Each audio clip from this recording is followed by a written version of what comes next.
Hello বন্ধুরা, আসসালামু আলাইকুম। কেমন আছেন আপনারা সবাই?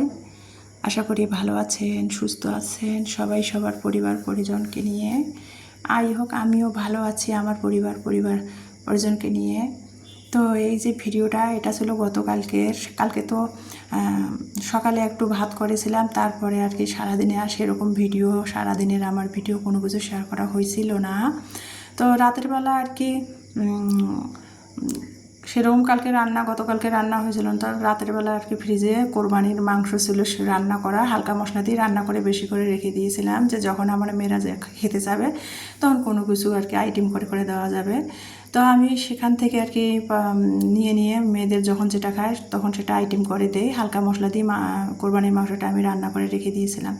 তো সেটাই আর কি সন্ধ্যাবেলা একটু পাটার মধ্যে থেতো করে নিলাম, রান্না করা মাংস তো মাংসটা খালি কোরবানির মাংসটা পাটার মধ্যে খালি একটু থেতো করে নিয়েছি, নিয়ে এই যে চিরল করে মাংসের যে শ্বাসগুলো আছে, শ্বাসালা মাংস যদিও, শ্বাসগুলো আমি থেতো করে নিয়ে যে চিরল করে নিয়েছি, নিয়ে এখন বেশি করে রসুন, পেঁয়াজ, শুকনো মরিচ, তেজপাতা দিয়ে তেল দিয়ে বেরেস্তা শেপে ভেজে নিলাম, নিয়ে তারপরে সিদ্ধ করে পাটা থেতো করা মাংসটা দিলাম, দিয়ে তারপরে ভাজি করতেছি।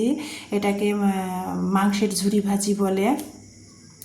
তো দুপুরবেলা তো কোনো কিছু সেরকম রান্না হয়েছিল না আর কি, ফ্রিজের তরকারি দিয়ে সারাদিনে খাওয়া দাওয়া হয়েছিল। তো সেদিন রাতে ভাবলাম যে রান্না বান্না করি, মেয়েদের সন্ধ্যাবেলা একটু পিঠা বানিয়ে দিয়েছিলাম আর একটু চা বানিয়ে দিয়েছিলাম, মেয়েরা তো খেয়ে পড়তে বসছে, আর আমি রাতের জন্য রান্না করতেছি। রাইস কুকারে অফ ক্যামেরাতে ভাত বসিয়ে দিয়েছি, সন্ধ্যাবেলা নাস্তা খেয়েছি, প্লেট বাটিগুলো জমছে সেগুলো ধুচ্ছিলাম, আর কোরবানির মাংস সেটা আর কি ঝুরি ভাজি করতেছিলাম, যে এটা দিয়ে দুপুরে খাবো। আর বাড়িওয়ালা ভাইদের কাজের খালা একটুখানি ডাল দিয়েছি ইমানিকে, সেটা দিয়ে ভাবলাম রাতে হালকা পাতলা এটা দিয়ে রাতে খাওয়া হবে।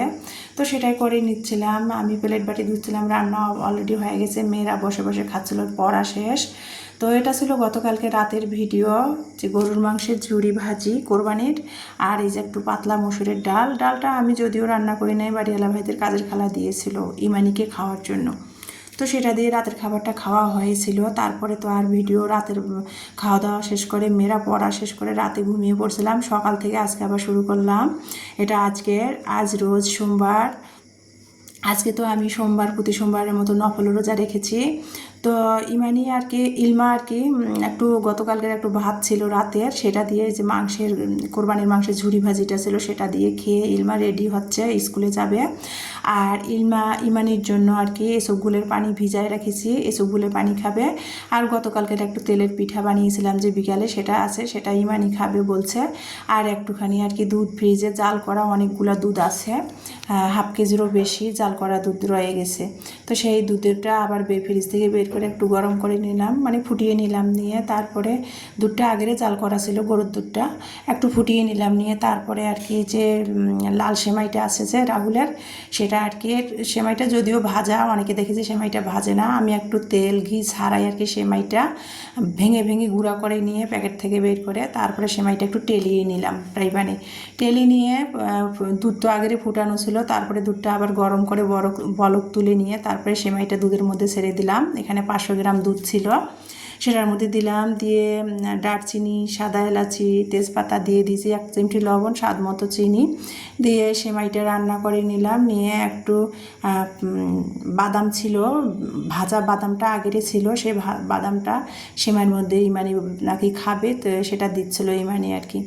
তো তারপরে ইমানির নাস্তাটা রেডি করে, আমি যেহেতু রোজা, ইলমা তো অলরেডি রাতের ভাত ছিল সেটা গরম করে দিয়েছি, ইলমা খেয়ে রেডি হলো, ইলমাকে নিচে নেমে অটোতে উঠাই দিতে আসলাম। তো অটো ঠিক করলাম, 20 টাকা অটো ভাড়া ইলমার স্কুল যাওয়া, অটোতে উঠাই দিলাম ইলমাকে, দিয়ে এখন বাসায় আসতেছি, 9:30 বাজে, এখন তো অফিস আওয়ার। আজ দেখেন কত সুন্দর একটা জবা ফুল ফুটছে, জবা ফুলটা আনকমন লাগলো, তাই আর কি একটু ভিডিও ফুটেজ নিলাম ক্যামেরা বন্দি করে।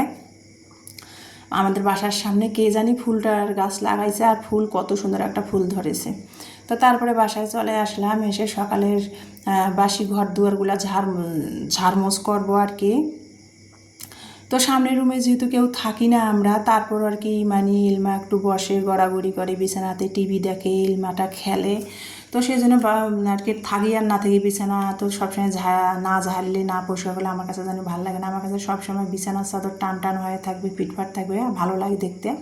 তো বিছনার ঘরগুলো পরিষ্কার করে নিচ্ছি, ফার্নিচারগুলো পরিষ্কার করতেছি। তো সেটাই আর কি আমার ভালো লাগাটা আমার প্রিয় আপু ভাইয়াদের সাথে শেয়ার করতেছিলাম। আর আমি যেহেতু হাউস ওয়াইফ, আমি যা পারি সেটাই তো আমার ভালো লাগাটা আমার প্রিয় আপু ভাই আমার দর্শক বন্ধুদের কাছে শেয়ার করব, তাই না?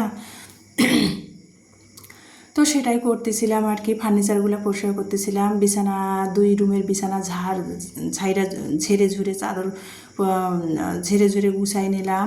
ফার্নিচারগুলো আর কি প্রতিদিনের মতো পরিষ্কার করে নিয়েছিলাম।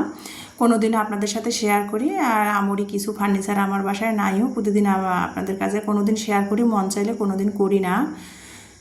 আর A to Z আপনাদের ডেলি লাইফের ভিডিও শেয়ার করতে গেলে তো ভিডিও অনেক লং হয়। আজকে যেমন আমার 30 মিনিটের ভিডিও, সেটাকে আমি কেটে কেটে কেটে কেটে প্রায় 14 মিনিটের ভিডিও বানিয়ে ফেলছি। আর ডেলি লাইফের ভিডিও আমরি আর কি করব বলেন, সারাদিনে সংসারে আমি যেহেতু হাউস ওয়াইফ খুঁটিনাটি যা করি সেগুলো হয়তো আমার ভালো লাগাগুলো আমার আপু ভাইদের সাথে শেয়ার করব। আমি তো আর বাইরে যাই না যে বাইরের ভিডিওগুলো শেয়ার করব। আর যে সপ্তাহে একদিন যখন বাজার যাওয়া হয়, বাজার করা হয়, সেগুলো আর কি শেয়ার করি। তো এই যে ফার্নিচারগুলো প্রতিদিনের মতো ঝাড়মোছ করতেছিলাম, পরিষ্কার করে নিচ্ছিলাম। আর এখন অতটা ধুলা কমে পড়ে ফার্নিচারে, যেহেতু এখন বর্ষাকাল, টুকিটাকি বৃষ্টি হচ্ছেই, ওইরকম সেরকম ধুলা পড়ে না। তারপরও প্রতিদিনে ফার্নিচার না মুছলে আর কাজ জমিয়ে রাখাটা আমার ভালো লাগে না। তো ফার্নিচারগুলো পরিষ্কার করে নিচ্ছে। আমার যা যতখানি ফার্নিচার আছে ততখানি তো গুছিয়ে গেছে রাখার লাগবে, তাই না? তো সেটাই করতেছিলাম। আর এই যে এখানে টিভির টলি, এখানে আমার একটা আগে টিভি ছিল সোনি র্যাংসের আর কি, সেই টিভিটা আমার আত্মীয়কে দিয়ে দিয়েছে। এখন টিভির টলিটা খালি আর কি। সেই টলিটার মধ্যে আর কি আমি মালি প্লান্টের গাছের চারা আর কি বসিয়েছি, যে পানি থেকে শিকড় বের হলে মাটিতে লাগিয়ে দেব। তো ফার্নিচারগুলো পরিষ্কার করে নিচ্ছিলাম, আর এক হাতে ক্যামেরা ধরে সেটাই আর কি ভালো লাগাটা ক্যামেরা বন্দি করে নিচ্ছিলাম। তো যেটা বলতেছিলাম বন্ধুরা, আজকে সারাদিন রোজা রেখেছিলাম, নফল রোজা।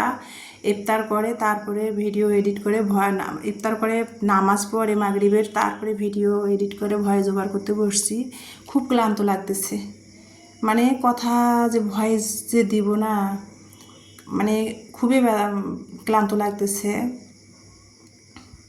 তো যাই হোক, ফার্নিচারগুলো আর কি সকালে পরিষ্কার করে নিচ্ছিলাম আর কি, সেটাই আর কি আমার ভালো লাগাগুলো আমার প্রিয় আপু ভাইয়াদের সাথে শেয়ার করতেছি।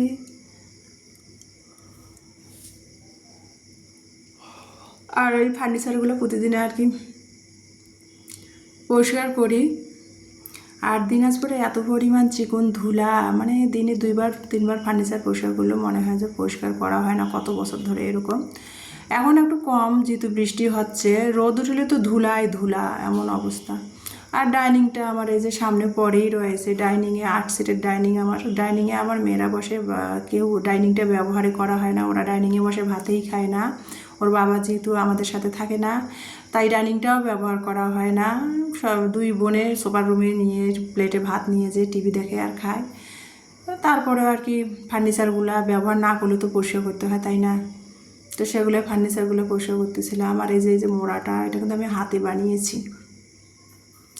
এই যে ফার্নিচারগুলো সব পরিষ্কার করতেছি। ইলমা তো স্কুলে গেছে, আগামীকাল থেকে আর কি ইলমাদের পরীক্ষা শুরু হয়ে যাবে। মানে আগামীকাল বলতে আজকে তো সোমবার, মঙ্গলবার 24 তারিখ, আজ তো 23 তারিখ, 23শে জুন। 24শে জুন থেকে স্কুলে আর কি স্কুল কলেজগুলোতে পরীক্ষা শুরু হয়ে যাবে। কিছু কিছু স্কুলে আর কি 24 তারিখ থেকে অর্ধবার্ষিকী পরীক্ষা শুরু হয়ে যাবে, ইলমাদের যেমন আর কি 24 তারিখ থেকে পরীক্ষা শুরু হয়ে যাবে। তো ইলমা স্কুলে গেছে, বলছিল যে আম্মু স্কুলে যাব না। তো স্কুলে বেতন দেওয়া হয়েছে জুন মাসের পর্যন্ত, পরীক্ষার ফিও দেওয়া হয়েছে, কিন্তু প্রবেশপত্রটা নেয় নাই। গতকালকে গেছে, ওকে বেতন শিটটা দিয়েছিলাম না, তাই আর নিয়ে আসা হয়েছিল না। তো ইলমা বলছে আম্মু তোমাকে স্কুলে যাওয়ার লাগবে না, তুমি আমাকে বেতন শিটটা দাও, আমি স্যারদের কাছ থেকে প্রবেশপত্রটা নিয়ে আসবো। আর ইমানি পড়তেছে, ইমানিরও আর কি পরীক্ষা 26 তারিখ থেকে। তো সেই জন্য আর কি ইলমাকে অটোতে উঠাই দিয়েছি। ইলমা স্কুলে চলে গেছে, ইলমা প্রবেশপত্র নিয়ে আসবে বলছিল। তো বাসি ঘর দুয়ারগুলো ঝাড়মোছ করে তারপরে আর কি ছাদে চলে আসলাম। ইলমার আর কি কিছু জামা কাপড় ভেজা ছিল, শুকাচ্ছিল না, তো ছাদে একটু দেখছি আকাশটা পরিষ্কার। আর এখন তো আষাঢ় মাস, এই বৃষ্টি আসে এই রোদ ওঠে, এরম অবস্থা। তো ভাবলাম যে কাপড় না শুকালেও না গন্ধ হয়, তো ভাবলাম যে ইলমার জামা একটা ব্যাগ, কাপড়ের ব্যাগ ছিল, সেটা ছাদে নেড়ে দিতে আসলাম। এসে দেখি খালা রান্না করতেছে দুপুরে। এখন তো 10:30 11টা আনুমানিক বাজছে। তো ভাইয়াদের তো 12টার মধ্যে রান্না দুপুরের কমপ্লিট হয়। ভাইয়া যেহেতু 12:30 1টার মধ্যেই দুপুরের খাবার খায়, ওনার ডায়াবেটিস আছে। তো দেখেন খালা ডিম দিয়ে আলুর ডাল রান্না করতেছে, সাথে টমেটো দিয়েছে। আর চুলার রান্না তো অসম্ভব সুন্দর হয়, খেতে মজা হয়। বিশেষ করে চুলায় যে আলুর ডালটা রান্না করা হয় না, সেটা খেতে খুবই মজা লাগে। তো খালা আলুর ডাল রান্না করতেছিল, তারপরে খালার সাথে একটুখানি 1 মিনিট দাঁড়ায় গল্প করে আসলাম যে কী রান্না করতেছে। তারপরে বাসায় চলে আসলাম। আমি আবার রান্না করব, আমি যেহেতু রোজা আছি। গতকালকের রাতের একটু গরুর মাংসের ঝুরি ভাজি রয়েছে কোরবানির। তো ভাবলাম যে শশা কিনে আনা হয়েছে, প্রায় 10 দিনের মতো হয়ে যাচ্ছে। মেয়েরা কেন জানি খেতেই চায় না শশাটা। তো ভাবলাম যে আজকে শশা দিয়ে, শুকায় যাচ্ছে, শশা দিয়ে মসুরের ডাল দিয়ে রান্না করব। তো সেই কথা, শশাটা কেটে বেছে নিলাম, সাথে 2টা কাঁঠালের বিচিও দিয়ে দিয়েছি। নিয়ে তারপরে মসুরের 2 মুঠো পরিমাণ ডাল ধুয়ে ম্যাজিক চুলায় বসিয়ে দিলাম। আস্ত রসুন, পেঁয়াজ কেটে দিয়েছি, কাঁচামরিচ কেটে দিয়েছি, হলুদ লবণ দিয়ে মসুরের ডালটা একটু সিদ্ধ করে নিলাম। মানে একেবারে না, একটু সিদ্ধ হয়ে আসছে। তারপরে নেড়ে চেড়ে আমি আর শশাটা দিয়ে দিলাম। শশাটা ভালো করে সিদ্ধ করে রান্না করে নিয়ে এখন আমি তেলানি করব। এখানে কিন্তু কোনো রকমের আমি জিরা বাটা, ধনিয়া বাটা, আদা রসুন কোনো ধরনের মশলা দেইনি। ওই যে মসুরের ডাল যেভাবে রাঁধে ওভাবে আর কি মসুরের ডাল দিয়ে শশাটা রান্না করে নিব। তো এখানে তেলানি করে সিদ্ধ করে নিলাম শশাটা মসুরের ডাল দিয়ে। এখন তেলানি করব রসুন, পেঁয়াজ, 1 চিমটি জিরা, 2টা তেজপাতা দিয়ে। তো তেলানির জন্য আর কি রসুন, পেঁয়াজ, জিরাটা আমি তেলে ভেজে নিচ্ছিলাম, যদিও আমরা সরিষার তেল খাই।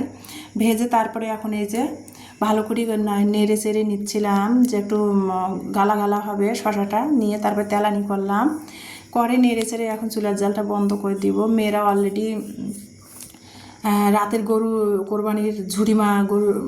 কোরবানির ঝুরি ভাজা ছিল মাংসের, সেটা দিয়ে 2 মেয়ে ভাত খেয়ে নিয়েছে। তারপরে রান্নাটা করে রাখলাম রাতের জন্য।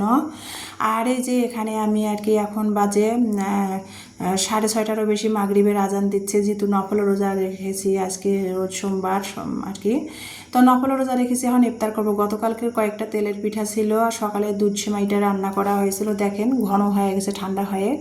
সে তো ভাবলাম যে আমি আর কিছু করব না রোজা নিয়ে। আর ইফতার মানে সারাদিন রোজা থাকি না, মানে কোনো কিছুই আর কি খাই না। রাতের বেলা ভোর রাতে খালি 1 কাপ দুধ খেয়ে নিয়াত ধরি আর কি। আমি সারা বছরে এরকম কোনো কিছু খেতে ইচ্ছে করে না, 1 কাপ দুধ খেয়ে নিয়াত ধরে রোজা সারাদিন, এই যে বড়দিন সারাদিন এভাবে রোজা থাকি। তো এনার্জি আসতেছে না, তো ভাবলাম যে কোনো কিছু ইফতারে বানাবো না আর কি। এসবগুলোর পানির সাথে একটু লেবু চিপড়াই দিছি, লেবুর শরবত, সাথে এসবগুলো ভিজাই দিয়েছি। তেলের পিঠা গতকালকে ছিল সেটা, আর একটু দুধ সেমাই দিয়ে ইফতারটা করে নিচে বিসমিল্লাহ করে। আজান যেহেতু দিচ্ছে, তো ইফতারটা ইফতারটা খেতে খেতে আর কি আপনাদের মাঝ থেকে বিদায় নিব। আর বন্ধুরা, সারাদিন রোজা ছিলাম না, ভয়ে জোগাড় করতে খুব কষ্ট হচ্ছে, কথা বলতে ইচ্ছা করছে না, গলা না ব্যথা করতেছে। তো ইফতারটা খাচ্ছি আর খেতে খেতে আপনাদের মাঝ থেকে বিদায় নিব। সবাই ভালো থাকবেন, সুস্থ থাকবেন, আমার পরিবারের সাথে থাকবেন। আমিও আপনাদের সাথে সময় সুযোগ করে থাকার চেষ্টা করব। তো আজকের ভিডিওটা এই পর্যন্ত। আল্লাহ হাফেজ।